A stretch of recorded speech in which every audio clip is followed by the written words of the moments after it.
forma, que la verdad hubo dos frases que vinieron a mi cabeza. Incluso le pregunté porque tampoco estaba seguro si eran exactas esas frases las que se habían dicho, pero era algo así como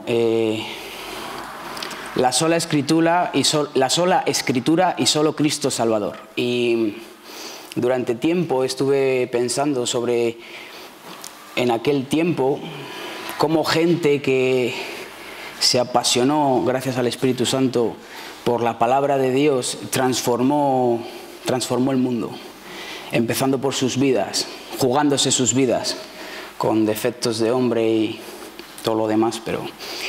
Y mi intención es compartir sobre la Escritura, la visión de Jesús sobre la palabra, sobre la Biblia, su permanencia, su literalidad y su suficiencia, y con el único objetivo de que nos convirtamos como iglesia en devoradores de la palabra de Dios, que el Espíritu Santo nos transforme de tal modo que anhelemos leer la palabra, y como dice Romanos 12:2, no os conforméis a este siglo, que no nos dejemos conformar, dar forma por lo que nos rodea de este mundo, sino que nos renovemos por la palabra en nuestro entendimiento para descubrir cuál es la voluntad de Dios agradable y perfecta. Y la idea viene o empieza por cómo veían los judíos que escuchaban a Jesús, al propio Jesús. Y él viene haciendo cosas completamente diferentes de las que los judíos hacían, de las que los rabís hacían. Viene transformando completamente el entorno y corrigiendo a gente que era incorregible, haciendo cosas que nunca antes se habían hecho, como un transgresor absoluto. Y es perfectamente comprensible que los judíos que le escuchasen pensasen, bueno, pero este Jesús, ¿qué viene? ¿A qué viene? ¿A quitar la Torá? ¿A quitar a Moisés? ¿A quitar a los profetas? ¿Qué intención tiene? ¿Cuál es su objetivo con todo esto que está removiendo en nuestro pueblo judío? Y Jesús aprovecha el Sermón del Monte, una de las veces que se para y nos predica, para hablar acerca de esto. Y en Mateo 17 y en adelante, seguiré en el texto, aunque voy a meterme por medio. Mateo 5, 17 y 18, dice Jesús. He intentado que todo sean palabras de Jesús. Casi todo. El 17 dice: no penséis que he venido a abrogar la ley o los profetas. No he venido para abrogar, sino para cumplir. Y dice el 18: porque de cierto os digo que hasta que perezca el cielo y la tierra, ni una jota ni una tilde perecerán de la ley, hasta que todas las cosas sean hechas. Para los judíos que le escuchaban, la palabra la ley y los profetas no les era desconocida. Para ellos la ley, la Torá, era la palabra inspirada de la boca de Dios. Les era perfectamente conocido. Pero esto de que él había venido a cumplir la ley ya empieza a confrontar. Y es lo que realmente les enfada con Jesús. Pero Jesús no solo coge la ley y la da forma, la verdadera forma, sino que la eleva a unas esferas que no son alcanzables por el ser humano. O sea, sigue en ese mismo Mateo 5, en el versículo 21, les dice con respecto a esta ley: oísteis que fue dicho a los antiguos, no matarás, mas cualquiera que matare será culpable de juicio. Mas yo os digo que cualquiera que se enoje locamente con su hermano será culpable de juicio. Y cualquiera que dijere a su hermano necio será culpable de concejo. Y cualquiera que dijese fatuo será culpable del infierno de fuego. Sigue diciendo: oísteis que fue dicho, no adulterarás. Mas yo os digo que cualquiera que mira a una mujer para codiciarla ya adulteró con ella en su corazón.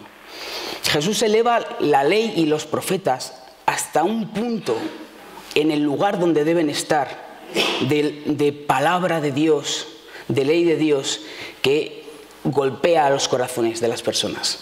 Y cuando esto golpea a los corazones de las personas, el problema es que suele ocurrir lo mismo que ocurrió con los fariseos. O la ubicamos, la ley, en un lugar en la que somos capaces de cumplirla. Esto les pasaba a los fariseos con sus ritualismos y sus tonterías, que Jesús es lo que viene coartando de ellos. O la desechamos como algo realmente bueno. Está pasada de moda, al final son palabras de hombres, tiene que ser reinterpretada, es una cuestión cultural, no es suficiente, hay otras fuentes donde podemos nutrirnos. Pero la respuesta de Jesús a esta confrontación que les hace, a este ejemplo que acabo de poner del 27 y el 28, es el versículo 29 que dice, con respecto a donde yo he puesto la ley, por tanto, si tu ojo derecho te fuere ocasión de caer, sácalo y échalo de ti, que mejor te es que se pierda uno de tus miembros, que no que todo tu cuerpo sea echado al infierno. Esta es la ubicación donde Dios pone las Escrituras. Las eleva a un punto inalcanzable. No solamente las eleva, sino que las da permanencia. Las hace permanentes. El versículo 18 dice, porque de cierto, porque amén, porque absolutamente os digo que hasta que perezca el cielo y la tierra, ni una jota, la traducción o de lo que me he podido informar podría ser similar a un apóstrofe, ¿vale? Ni una tilde, que es semejante a una línea, por ejemplo, lo que diferenciaría en el castellano una F mayúscula de una E, pues esa sería esa tilde, esa rayita. Perecerán de la ley hasta que todas las cosas sean hechas, o hasta que todo sea cumplido, o hasta que todo suceda. Y hay cosas de la ley que ya han sido cumplidas, otras que se están cumpliendo en nosotros y otras que serán cumplidas. Ahora, ¿a qué se está refiriendo Jesús cuando habla de la ley? Lucas 16:16 dice Jesús, la ley y los profetas eran hasta Juan el Bautista. Desde entonces el reino de Dios es anunciado y todos se esfuerzan por entrar en él.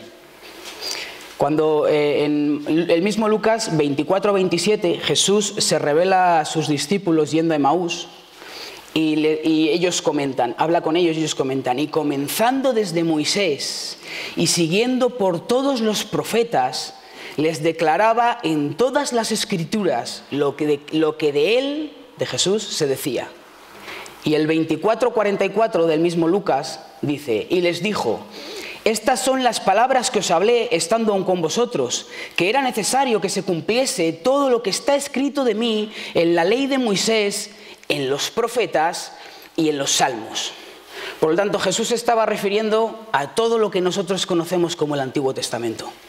Y por ende, o por corriente, porque sí, a todo lo que sus apóstoles estaban hablando de él posteriormente a su muerte. Dice Juan 5:46, porque si creyereis a Moisés, me creeréis a mí, porque de mí escribió él. Pero si no creéis a sus escritos, ¿cómo creeréis mis palabras? Las palabras que luego nos escribieron Mateo, Marcos, Lucas, Juan, Pedro, Pablo, Timoteo, Tito, Santiago. Vale, ahora, lo realmente importante probablemente sea el entender cómo Jesús veía las Escrituras, porque probablemente sea lo único que importe. Del modo que Jesús veía las Escrituras, así las quiero ver yo. Ese sería el enfoque. Y he ido buscando, probablemente no haya encontrado lo suficiente, pero he ido haciendo un repaso de Jesús hablando a sus seguidores del Antiguo Testamento, de la ley, de la palabra de Dios, de la Torá. Jesús hace referencia a Adán y Eva de Génesis, en Marcos 10:6 dice, pero al principio de la creación, varón y hembra los hizo Dios. para enseñar sobre el divorcio. Jesús afirma que Dios lo creó todo, hablando de la gran tribulación en el fin de los tiempos, en Marcos 13, 19. Porque aquellos días serán de tribulación cual nunca ha habido desde el principio de la creación que Dios creó hasta este tiempo, ni la habrá. Jesús hace referencia al homicidio de Abel en Lucas 11, 49, 51. Hace referencia desde Abel hasta Zacarías, hablando del homicidio que cometió. Jesús habla del profeta Daniel y de sus profecías sobre el fin en Mateo 24, 15.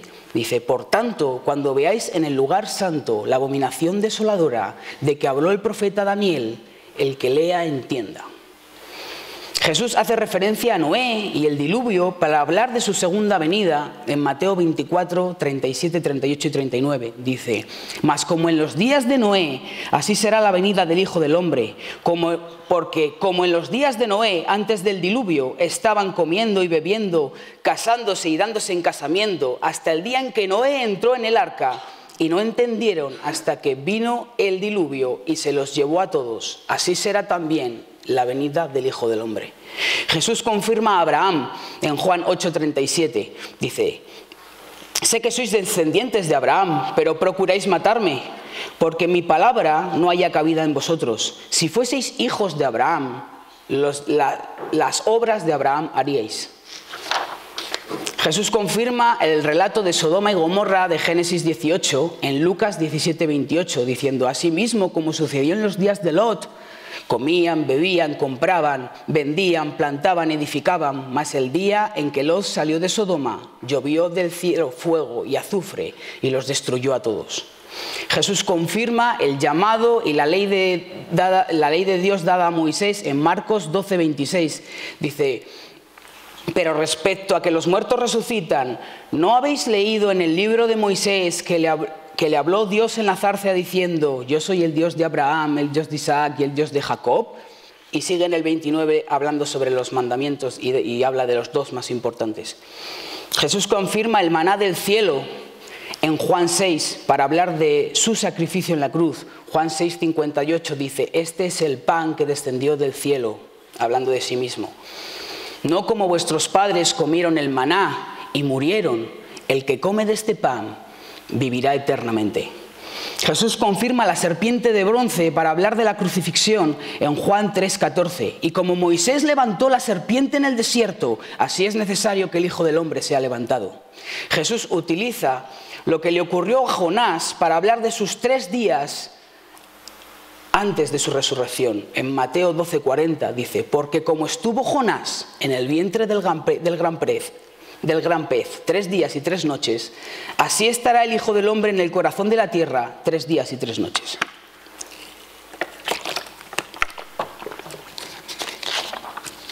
Jesús confirma la sabiduría de Salomón en Mateo 12:42, y estoy seguro que habrá muchísimos más textos. Pero él podría de verdad haber dado palabras nuevas. Él era el Hijo de Dios. Podría haber enseñado una nueva doctrina, como hay el ejemplo en el que dice: un nuevo mandamiento os doy, en Juan 13:34. Un mandamiento nuevo os doy, que os améis unos a otros, no como a vosotros mismos, dice, sino como yo os he amado. Ahora ya tenéis un ejemplo. Que también os améis a vosotros, los unos a los otros, perdón. Pero él recurrió a esto bastante poco. Más bien intentó cumplir absolutamente todo lo que las Escrituras decían y basó su doctrina y sus enseñanzas en todo lo que la Biblia dice. Un claro ejemplo es Mateo 4, cuando Jesús se enfrenta a la tentación por parte del diablo. Mateo 4:1 dice: entonces Jesús fue llevado por el Espíritu al desierto para ser tentado del diablo. La respuesta de Jesús al diablo es: cita Deuteronomio 8:3 referente a Mateo 4:4, cuando dice: escrito está, no con solo el pan vivirá el hombre, mas con toda palabra que sale de la boca de Dios. Cita Deuteronomio 6:16, cuando habla Mateo 4:7, escrito está además, no tentarás al Señor tu Dios. Cita Deuteronomio 6:13 y Deuteronomio 10:20, cuando habla Mateo 4:10, vete Satanás, porque escrito está, al Señor tu Dios adorarás y a Él solo servirás.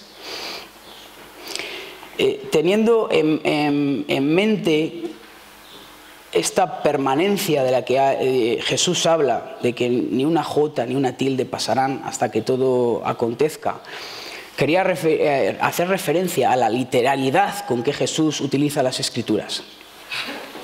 Y hay un texto increíble, la verdad que me ha encantado estudiarlo, en el que Jesús defiende la doctrina de la resurrección. Este texto está en Marcos 12:26. Y probablemente si cualquier persona hoy en día quisiese defender la doctrina de la resurrección con lo que está escrito en Éxodo 3:4, no sé si le sería posible, pero a Jesús le fue posible.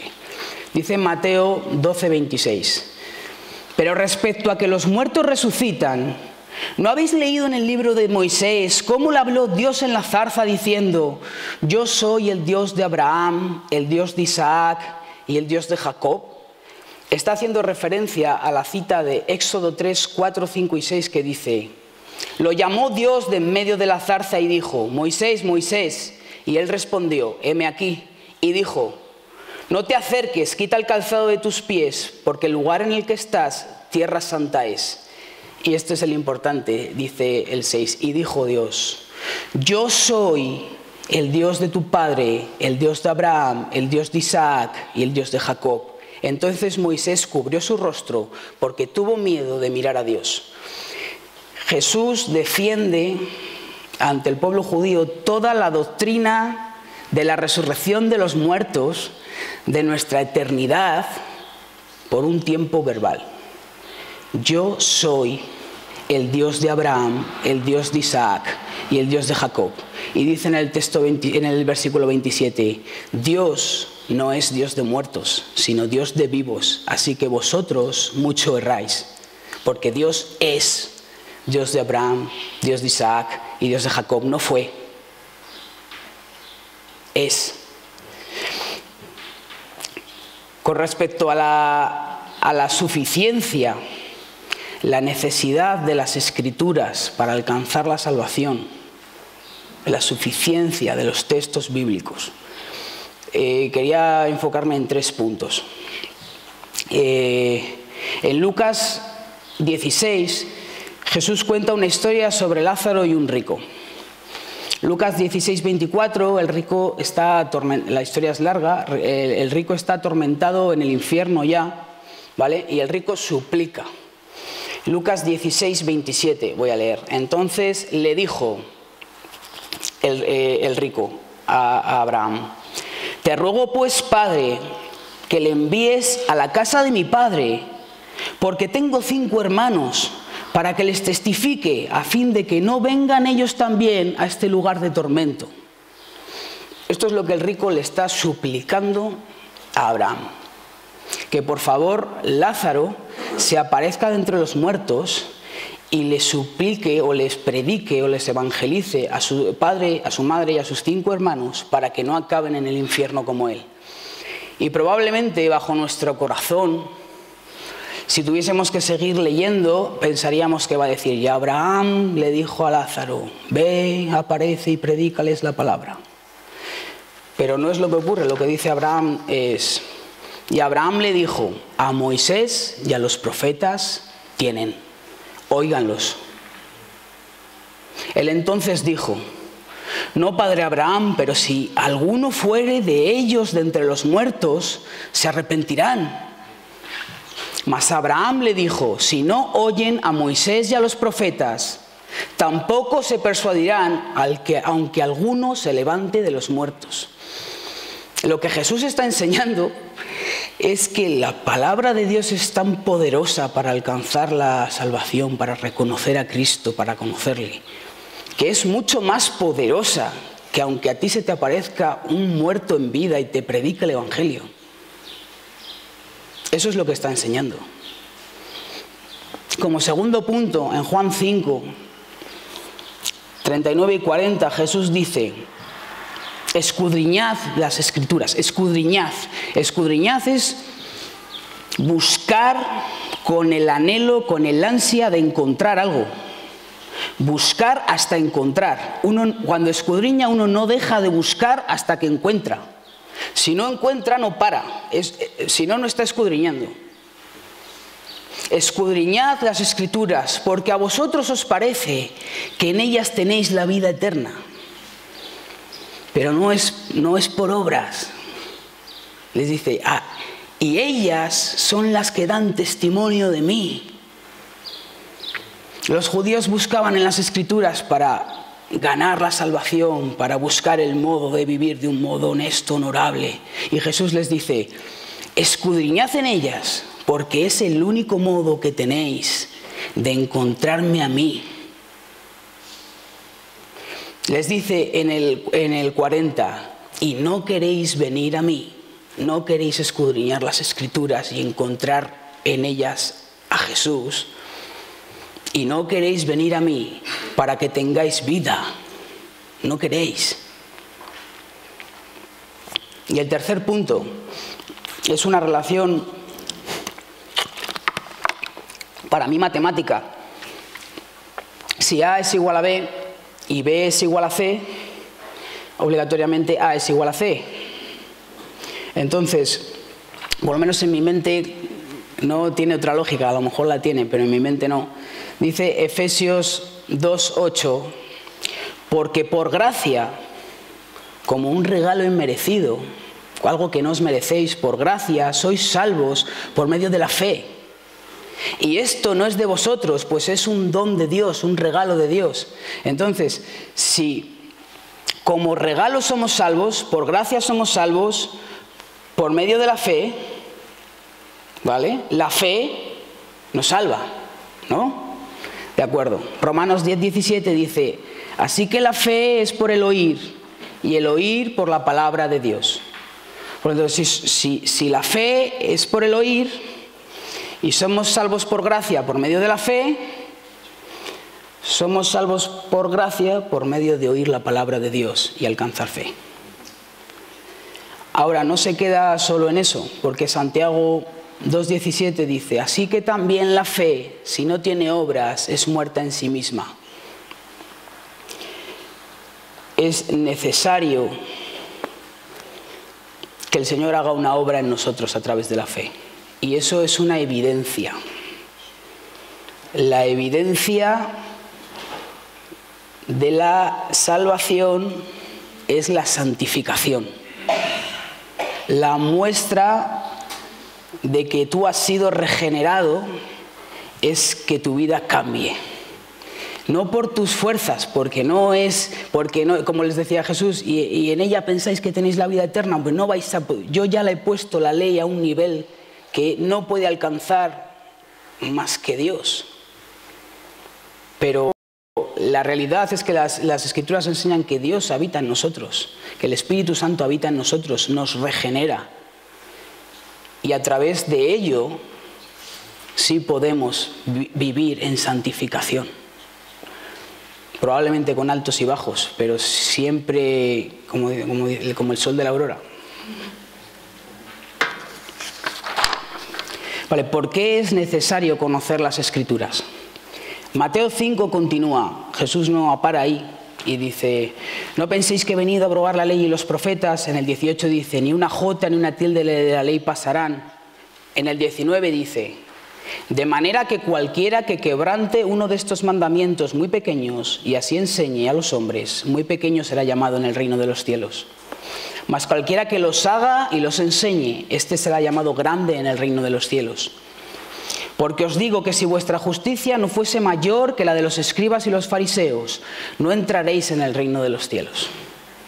Tenemos claro que nuestra salvación es por gracia. Pero yo pienso que también las Escrituras dejan bien claro que el juicio va a ser por obras. Y que la evidencia de un cristiano es su vida.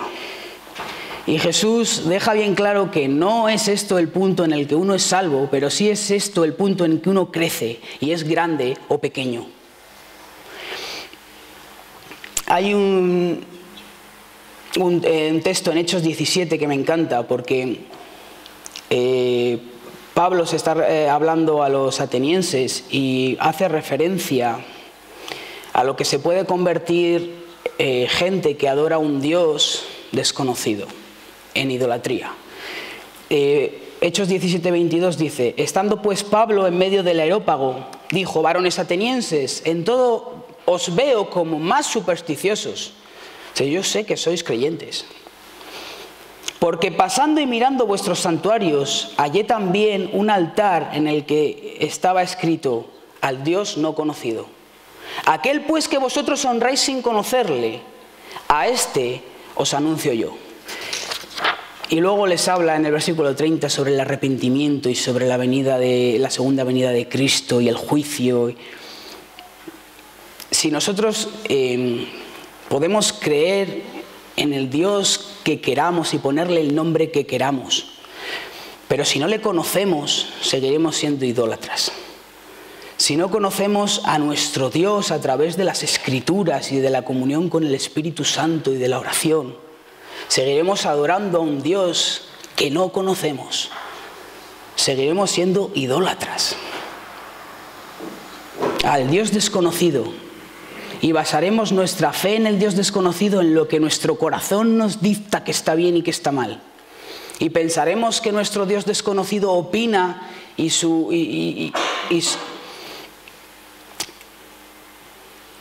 moral es la que yo tengo, porque le desconozco. A través de las Escrituras puedo conocer y descubrir el Dios en el que creo. Dice el 19: mas cualquiera que las haga y las enseñe será llamado grande en el reino de los cielos. Segunda de Timoteo 3:16 dice: toda la Escritura es inspirada por Dios y útil para enseñar, para redarguir, para corregir, para instruir en justicia, a fin de que el hombre de Dios sea perfecto, enteramente preparado para toda buena obra. Y si tú estás pensando como cristiano que no necesitas estar preparado para toda buena obra, Efesios 2:10 dice: porque sois hechura suya, vosotros cristianos, hechos por Dios, creados en Cristo Jesús, para buenas obras, las cuales Dios preparó de antemano para que anduvieseis en ellas. Probablemente, no sé si he dejado bien claro que no es un problema no es una cuestión de legalismo. No es una cuestión de legalismo. Gadea predicó la semana pasada que Pablo, alguien que dice que deberíamos fijarnos en él como él se fija en Jesús, Pablo, un cristiano maduro, reconoce que hay pecado en él, pero su carácter es: yo me deleito en la ley de Dios, porque la conozco, y me deleito en su ley. Y clamo a Dios para que transforme mi corazón para estas buenas obras, porque Él puede, yo no. Conozco la altura, la dimensión en el lugar donde están y anhelo vivirlas, me deleito en su ley. Filipenses 1:6, y con esto quería acabar, un par de textos más. Dice Filipenses 1:6: estando persuadidos de esto, que el que comenzó en vosotros la buena obra, la perfeccionará hasta el día de Jesucristo. Casi siempre he leído este texto de una manera bastante positiva, pero yo pienso que a veces, o a lo mejor se puede aprender más viéndolo de otro modo. Da la sensación de que dice: no te compliques, que Dios acabará la obra que empezó en ti, ¿no? Pero también está diciendo, estando persuadidos de esto, que el que comenzó en vosotros la buena obra, la perfeccionará hasta el día de Jesús. También está diciendo que si Dios no está perfeccionando su obra, puede que no la comenzase. Porque Él promete que si comienza una obra en ti, la va a perfeccionar hasta el día de Cristo Jesús. Por lo tanto, si yo detecto en mi vida que Dios no me está perfeccionando, como poco debo clamar, no vaya a ser que Él nunca empezase la obra. Y si la empezó, por lo poco debo clamar para que Él continúe perfeccionándola. Dice Hebreos 12:6: porque el Señor al que ama disciplina y azota a todo aquel que recibe por hijo.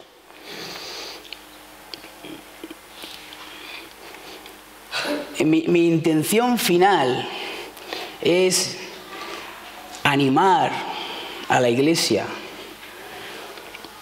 a que escudriñe las Escrituras, a que se deleite en la ley de Dios, a que busquen su palabra.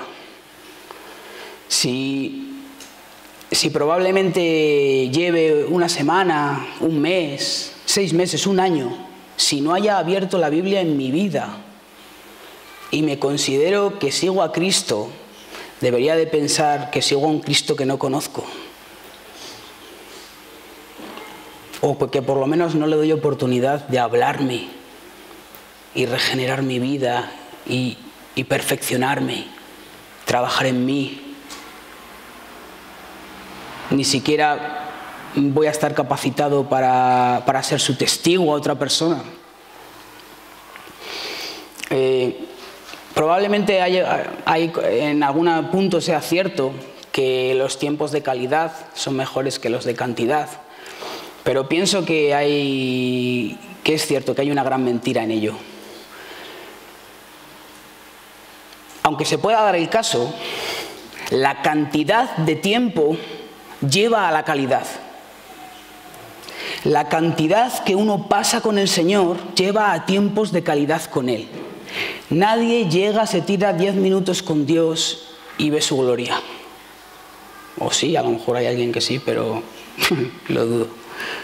Pero si alguien pasa horas y días buscando al Señor y clamando a Él, verá su gloria.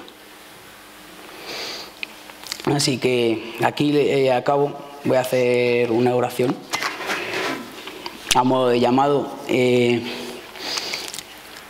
Yo no sé si devoras la Biblia o no la abres, pero si solo Dios puede poner en nosotros el querer y el hacer, y que de verdad sea su palabra nos invada, nos llene, nos cambie.